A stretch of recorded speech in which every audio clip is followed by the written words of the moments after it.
ni cyerekana ko hari umutekano uhagije inzego z'umutekano mu gihugu cy'u Rwanda. Hello guys, amakuru yanyu abo kuri Abantu Show, nizere ko mumeze neza aho muri hose. Umva guys, niba utameze neza wihangane, ejo bizagenda neza. Kandi niba uri mushasha hano wike kujya kudukora subscribe kuri Abantu Show. Aka kanya rero mana yanjye, nje hano ngiye gufata aka video gatoya cyane.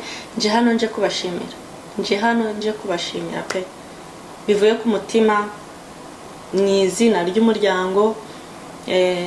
Nje kubashimira wenda kuri video mperutse gutambutsa, n'ubundi nanjye wayitambukije, nangwa se nsaba n'ubufasha ngo mudufashe. Ni abantu mwaradufashije rero, n'ubundi nicaye ndatekereza, ndavuga ngo aho nasabiye ubufasha n'ubundi haracyahari, kandi abantu baramfashije pe, nangwa baradufashije. Rero ndavuga kanze n'ubundi imbere yanyu mbashimira. Mbere na mbere mbanje gushima Imana. Nyine Imana yadukoreye ibintu bikomeye pe, ibintu bikomeye. Umuvandimwe wacu araboneka, kandi aboneka ari muzima, nta kibazo afite. Izina ry'Imana rihabwe icyubahiro. Nukuri kandi turayishimiye. Ikindi cya kabiri nje gushimira ubuyobozi bw'u Rwanda. Bwaradufashije cyane.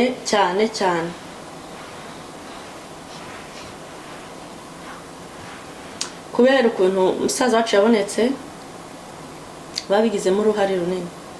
Urumva akimara kubura ari polisi twarayibwiye, inzego z'umutekano zose turazibwira, babasha guhererekanya ubwo butumwa nabo, umusaza wacu nyine abasha kuboneka. Haba umuyobozi waho yaratuye yabishizemo imbaraga nyinshi cyane. Aho uri wumve ko nawe tugushimiye mu izina ry'umuryango, kandi Uwiteka azaguha umugisha. Ndakeka abantu baranamubonye aza gukomantinga, ari kuvuga ko umuvandimwe wacu yabonetse, ari no kurangira ahantu ariko tubwira ngo tubwire imiryango, nangwa se imiryango ituze ko ameze neza. N'ubundi bwarakeye yabitubwiye, bwari nimugoroba hari. Bukeye rero hagiye abavandimwe kumuzana, hajyayo umugore we, hajyayo nyine na mubyara bofre wanjye. Namwe Imana ibahe umugisha utagabanyije pe, ko namwe nyine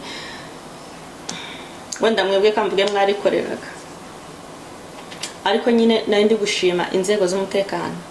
Urumva musaza wanjye bamugeraho basanga ameze neza, nta wamuhutaje, nta wamubwiye nabi, baramucumbikira, bamubonye bwije baramucumbikira, baramugaburira.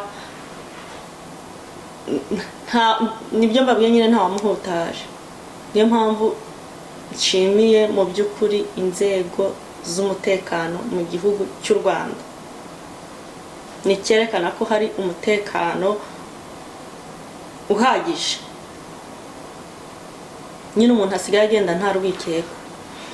Ikindi cya gatatu ngiye gushimira mu by'ukuri social media ni nziza, kandi twakize no kuyikoresha, tukiga kuyikoresha nyine neza, kubera ko hari ibyidufasha binini kandi bikomeye. Kubera ko social media ibasha abantu baburanye n'imyaka 50, ujya wumva ukumva barabonetse ngo barahuye, babonanye n'imiryango yabo. Kubera iki? Social media. Twige rero gukoresha social media neza. Noneho nje gushimira abantu mwaradufashije. Urumva iriya video natambukije kuri social media, nangwa se natambukije kuri YouTube yanjye, nasabye abantu ko bayisharinga ahantu hose, amagroup, muri group akayitanga, ariko mwarabikoze. Muri inshuti nziza, muri inshuti z'umumaro, kandi zizahoraho iteka ryose ari inshuti.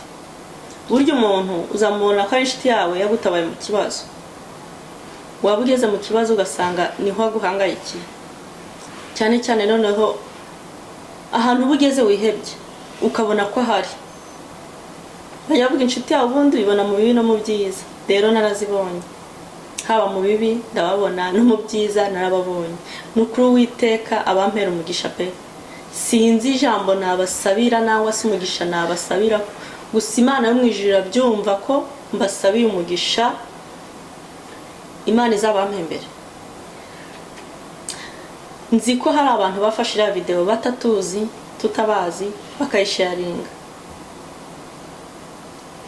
bashira mu magroupe, bashira ahantu hose. Rero social media nangwa se iriya video nakoreshe kuri YouTube iri mu bintu byadufashije cyane kuba twabona umuvandimwe. Rero Uwiteka bampera umugisha umva wese ko yagize mu rwo ruhare, iyo migisha mu mbare mu yakire. Nabonye abantu benshi bakomeje kumbaza kugeza izi saha, bari kuza mu kuri YouTube yanjye nangwa bakaza Instagram, inbox, nari hose WhatsApp, bambaza ngo umuvandimwe wanyu yarabonetse.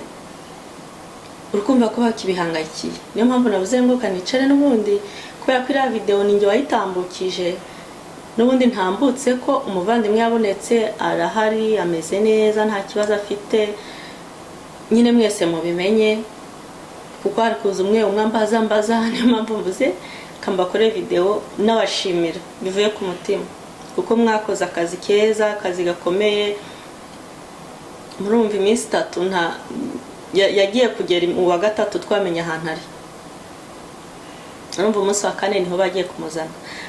Nari ngiye ntababwiye kandi kantu pe, kubera ko nyine impamvu numvishe ko nazano nkabashimira imbere yanyu nangwa se nkanjye watambukije ubutumwa, kubera izi mbuga nkoranyambaga, izi social media abantu benshi rugusanga wenda duhuriyeho, urugusanga mu by'ukuri wenda hari bari kwikoresha nabi nangwa se bitewe n'inyungu zabo, byo bimwe bari kwita ngo no gutwika, ugasanga mu bikoze nyine wamugana ako gatwika umushaka.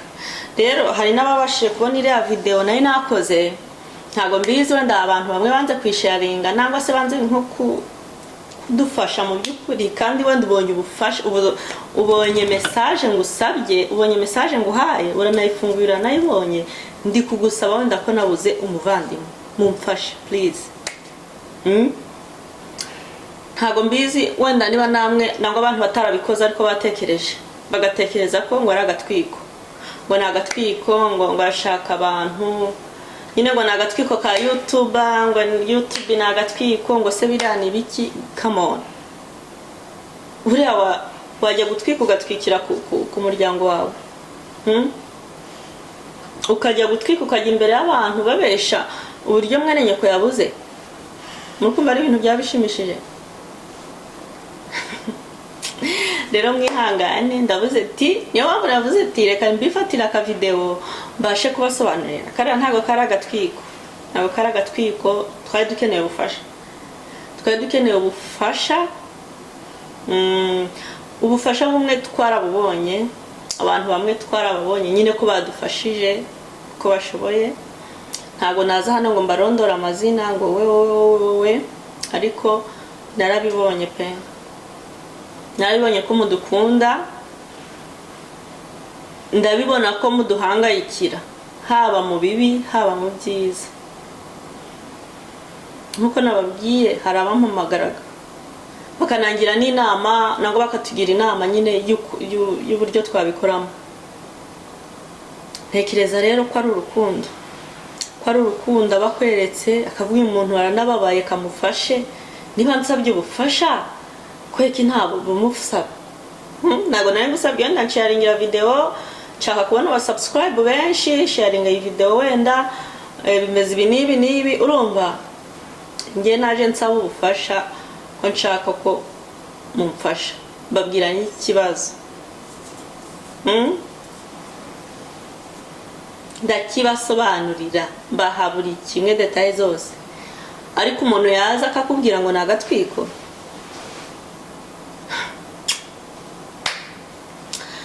murukumva ahantu isi bigeze. Nyine isi ni byiza buno ubeho nyine uko ubishaka, ntabwo kubyumva, kandi twige kubana neza n'abantu, wige kumenya inshuti zawe, wige kumenya umuntu ugukunda, kandi wige kumenya n'uwo wabana nawe. niba atari inshuti yawe nangwa niba atari n'umuntu mwiza ubizi iga kubana nawe. Abantu nyine turakenerana, abantu nyine ntujya umenya ahantu umuntu agutabariye. Impamvu iyi video impamvu ndi kubivuga uku nguku nuko nzi ko hari abonye bantabaye nta rindi gutekereza muri njye.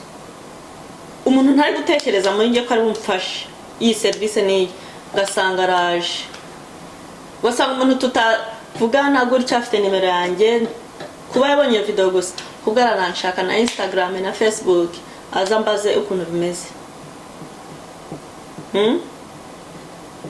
Niyo mpamvu kubaho nyine mu buzima twige kubana n'abantu neza,